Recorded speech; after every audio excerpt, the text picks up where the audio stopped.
how to connect Qikink to Shopify. Load up Shopify admin, and then we're just going to use the search bar to search for Qikink.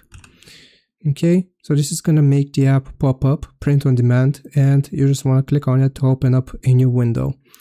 From here, it's going to tell you that it's going to be free to install. So we're just going to click on install here, and we will need to confirm the installation. So we're just going to wait here for it to appear, and we just want to select install.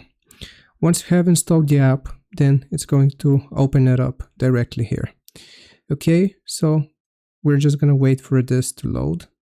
Okay, so it's going to ask you to log in or sign up. Once you click on it to log in or sign up, it's going to then ask you for your email address. So if you already have a Qikink email associated with an account, then you will provide the email address here.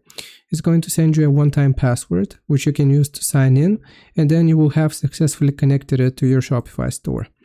I hope this video helped you out. Leave a like and sub. I'll see you next time.